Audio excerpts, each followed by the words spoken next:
Hello. Hi, how are you? I got the testing. Okay, it's okay. But yeah, Just do it. just started, so feel free.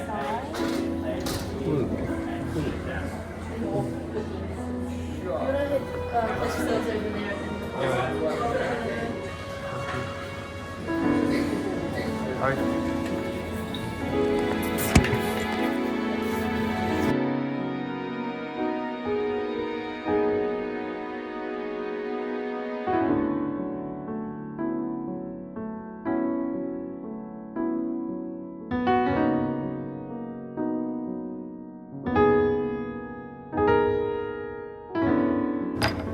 Okay.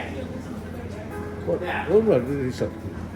We are owned by Moët Chandon, the champagne house, and we are one of 6 Chandon wineries around the world. The first Chandon winery was set up in 1959 in Argentina. 59.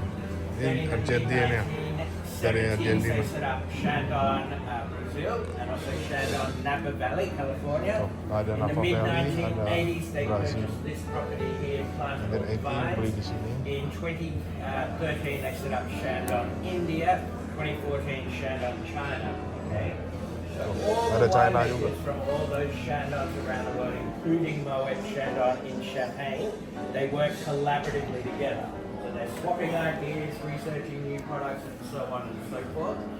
So the 7-point star that's on my apron, it's on all our wine labels, and it's also at the base of your wine glass. That 7-point star represents Moët Chandon and the 6 Chandons around the world. Okay? So, we are going to start with the wine that's on the left of your tasting notes. So this is a 2017 vintage Blanc de Blanc. Now, because you all listen to your French teachers at school, you know the Blanc de Blanc translates to white whites. What? Making white wines or white grapes. Okay, so this is 100% Chardonnay. Very dry style, lots of citrus characters, a little bit of minerality. This is the perfect wine to have with fresh oysters and other fresh. Makannya sama oyster. Pertama.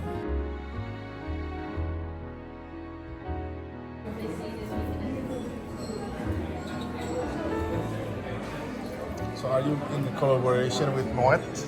We're owned by Moët. Owned by Moët? Yeah. Okay, great. Thank you. That's why we only make sparkling wine here. Awesome. Okay, have a smell, have a taste.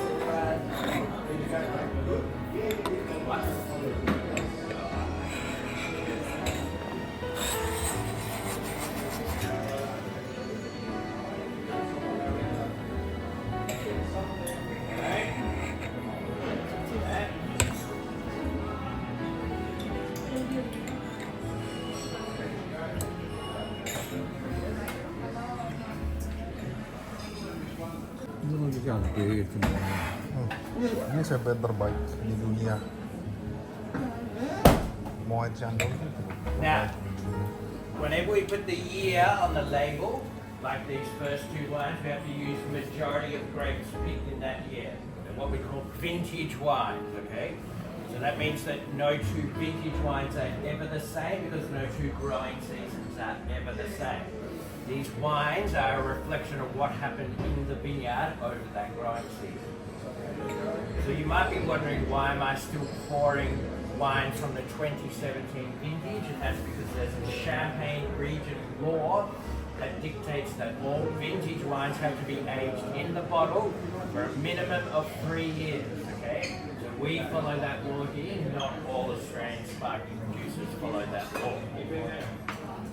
Most of our vintage wines spend on average 5 or 6 years in the bottle before we release them. And the reason for that is that we will only release our wines to you when our winemakers can see that the wine's ready to be drunk. They're in their drinking window. So it's not like at other wineries where they'll sell you a bottle of red or a bottle of white and they'll say, take this home with you, but don't drink it for another 8 to 10 years and then it'll be perfect. We're the nice people of the wine industry. All our wines are ready to be drunk on release. Nggak bisa tahan lama. But it means that this business is an accountant's nightmare because we've got 12 warehouses out the back just full of wine lying down in apple crates aging. Minimum time for any of our wine to age is 18 months. As I said, most vintage wines spend on average 5 or 6 years. We released the wine last year that it spent 12 years aging. Now, before we get on to the second wine, I'm going to show you all how to open a bottle of champagne or sparkling wine safely. When we say you have to be careful when opening these bottles, we do mean it. The amount of pressure inside the bottle is the equivalent to 3 car tires. Okay? That's why we have very thick, heavy glass bottles. It's also why we put the muselet over the cork to keep the cork in the bottle because of that pressure. So as tempting as it may seem, don't point the cork at anyone, not even the neighbours don't like. Okay? Keep your thumb over the cork at all times. Undo the wire 6.5 turns, always 6.5. It doesn't matter where in the world you are. And you grab the base of the bottle and you twist the bottle. You'll feel the cork coming out. No need to take the muselet off the cork. Most people do that and that's where most accidents happen because as soon as you loosen the wire or take it off completely, the cork can fly out. Baik gampang malah. Thousands of people get injured by champagne corks around the world every year. Safety first, people. Safety first. Okay, got it. Okay. 2017 vintage Brut. This wine is based on Moët Chandon Brut Imperial Champagne, made with the same 3 grape varieties, the 3 most popular grapes of the Champagne region. Pinot Noir. Meunier are the 2 red grapes of Champagne. Chardonnay is a white grape. So this wine's a little bit richer than the Blanc de Blanc you just tried. Most people like this wine, goes with just about any food you can think of, but one of the best pairings ever is fish and chips on the beach.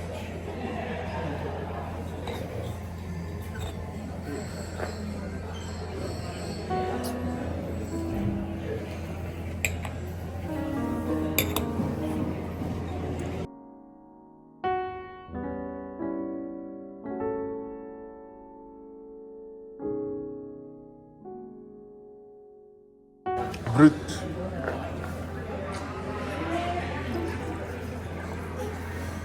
Is your friend coming?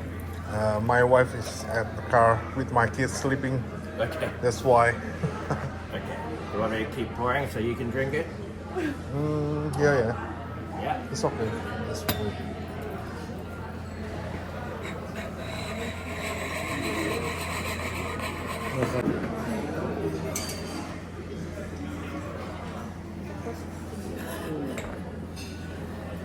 Excuse me, how to drink this? Just like a wine or just what do you Don't think? swell it. Don't swell. You'll knock So, the bubbles out. water. Sure.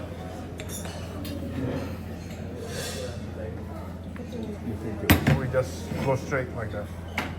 Smell it first. Smell it? So it's three things you should do. Look at the colour because that can indicate how old the wine is. So you'll see it's very golden yellow. So that means it's quite a young wine. As they get older, they'll turn brown. Yeah. Oh. Then smell it. Think about what you can smell. There should be things like green apple, citrus, some yeast characteristics like brioche, fresh bread dough, and then try to do the same thing. Think about what you can taste. That's how you taste sparkling wine.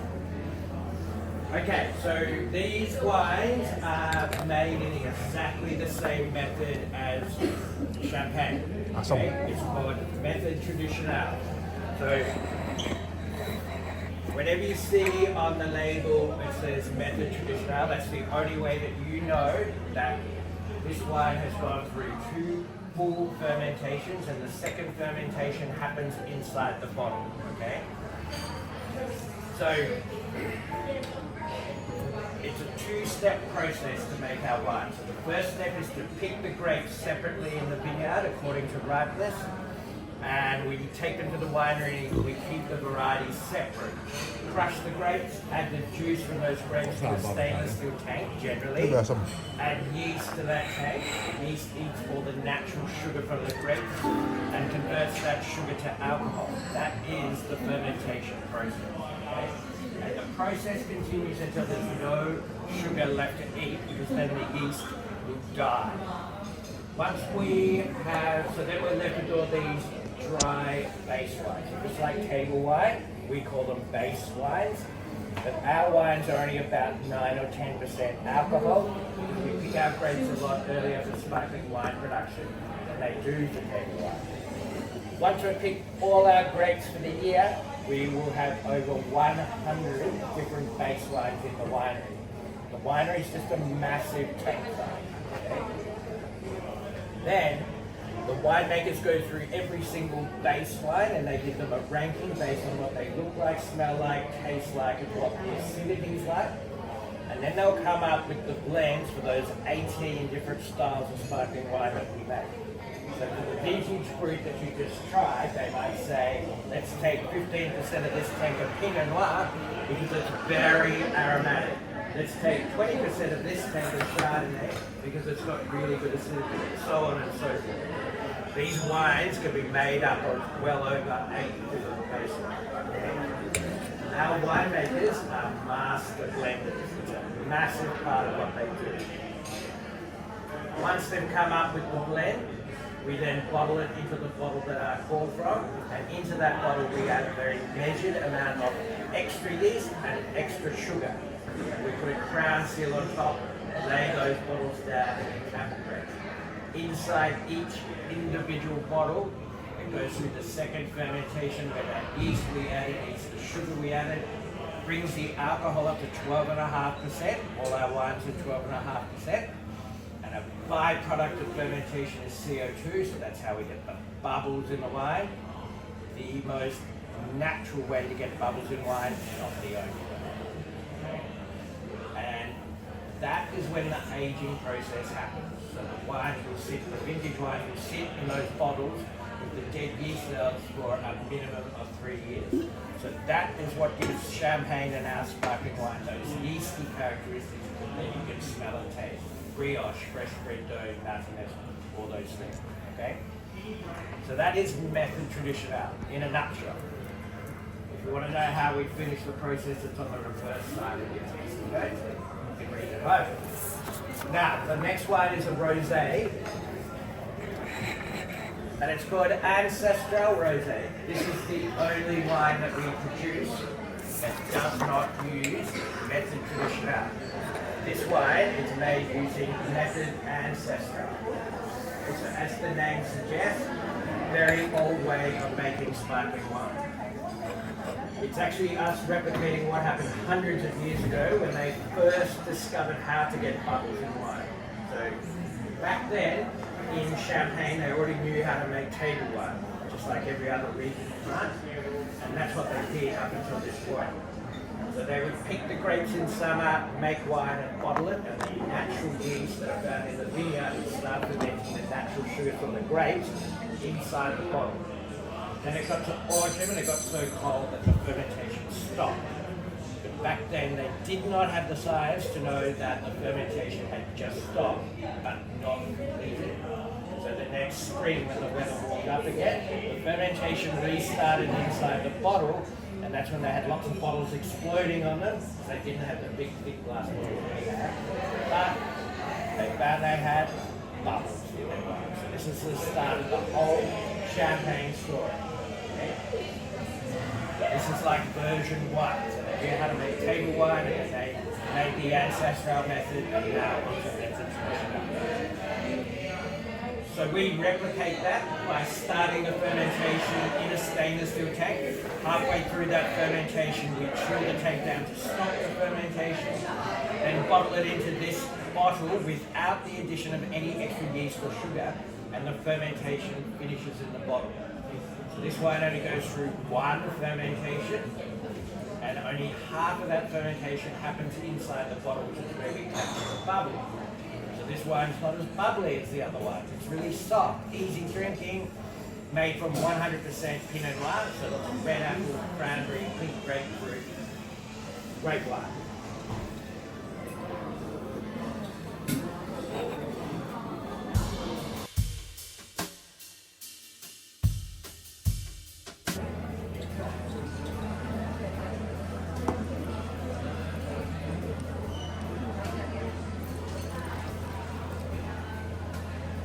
My wife's favorite drinks, this one.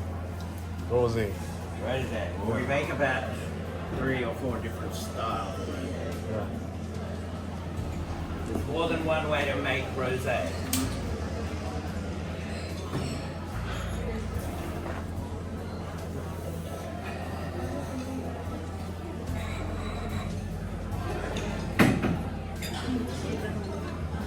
It's not pink.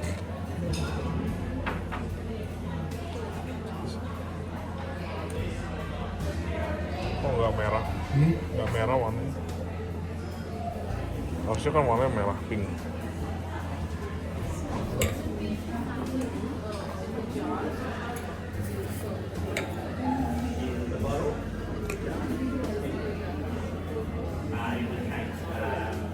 It depends on the temperature.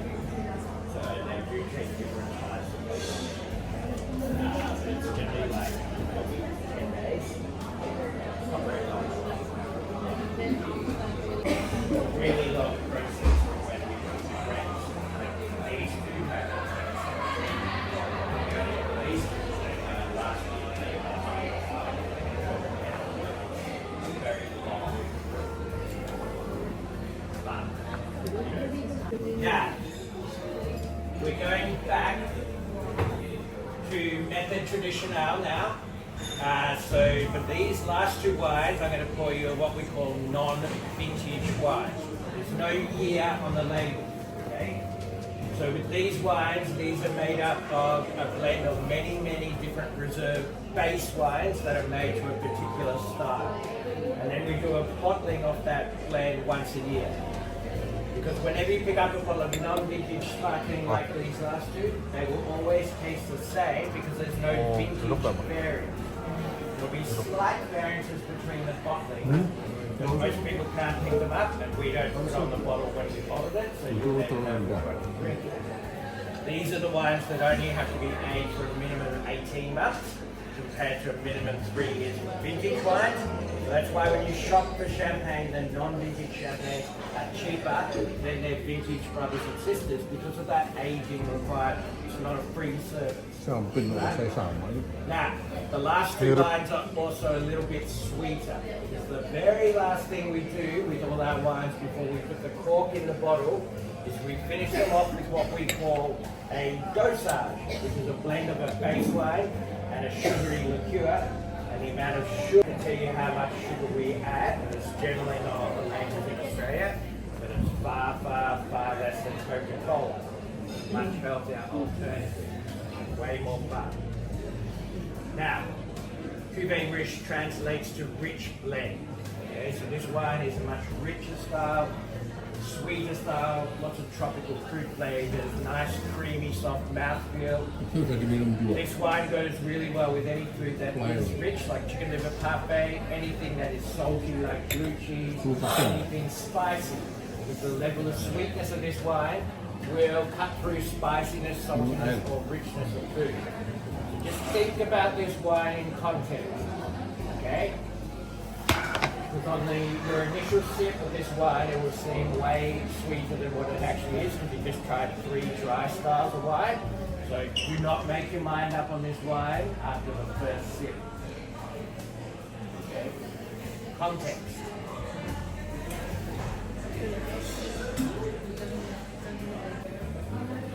CUVÉE.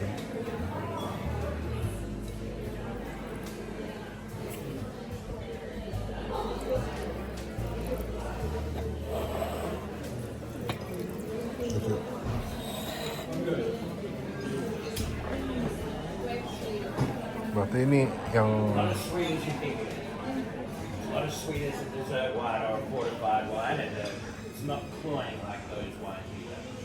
Think about it very well balanced. That's why I say it was being context.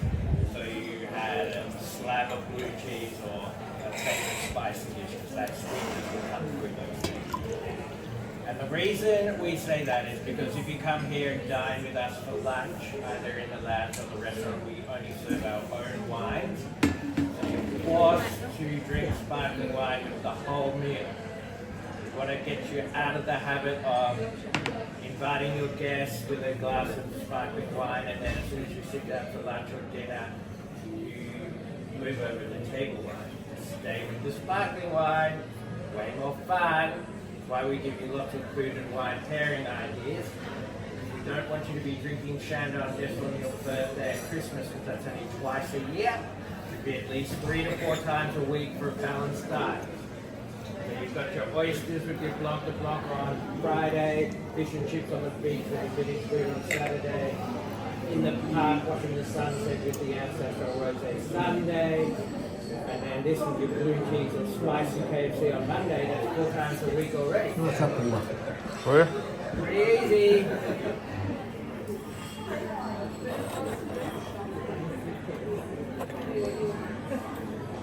Well, talking about bubbles, so as I said, each individual bottle had the second fermentation happens inside the bottle. CURRANT. Right? So as soon as we put the wine in the bottle, that Namanya had CUVÉE. sugar, we had no control over what happens in the bottle. I mean, it's got a lot better sizes for wine. But if you sit down to a long lunch and drink 3 or 4 bottles of the same style, you might go, wow, this one seems a little less bubbly than the one before. It seems a bit more bubbly than the one before. It could vary. They could vary. Because finally, Pinot Noir Shiraz. Yeah. So this is a sparkling red wine. Sparkling okay? red wine. This wine is very, very, very, very Australian. This style of sparkling red wine was created in Australia over 150 years ago. They do not make this in Champagne. You can only buy white champagne or rosé champagne. Moët Chandon, I think we're all a little bit crazy down here because we make this wine. The French people do not understand this wine at all. Okay? They think we're all crazy. So this is 60% Pinot Noir, 40% Shiraz. Make sure you all smell this wine because it smells like Christmas in a bottle. Lots of red berries, bit of spice. Now, all sparkling red wines will have a level of sweetness because when you make red wine and some rosés, you leave the skin of the red grapes with the juice to extract the colour from the skin. But when you do that, you also extract tannin. Tannin and the acidity we need to make sparkling wine don't get on.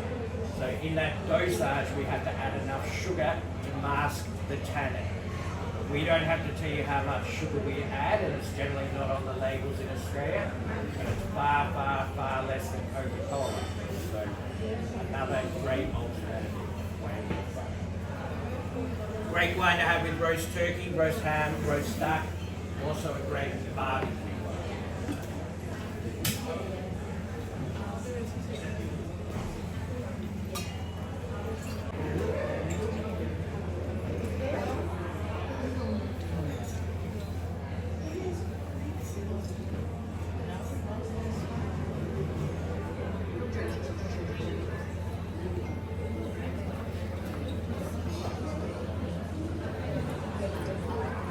Pinot SHIRAZ.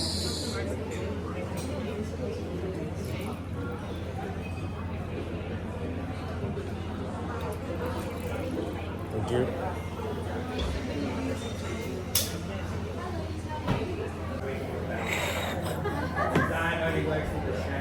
Cheers. Good. Okay, everyone. So that's the end of the tasting with me. So thanks for listening. If you want to, feel free to take the tasting notes home with you. On the reverse side is a little bit more information on how we make the wine. If you do want to purchase some wine to take home with you, the shop is in the middle of the building, okay? If you purchase 3 or more of any of these spark wines you just tried, you'll get a complimentary twin pack of wine glasses like the ones that you're using now. They're valued at $36. The Ancestral Rosé is a cellar door only product, so you can only buy it here at our shop or on our website, but it's not available in any other retail outlet. And if you have not yet been at the front of this building, go and have a look at the best view in the entire Yarra Valley. Hashtag Chandon AUS. The best. Enjoy the rest of your day, guys. Thank you.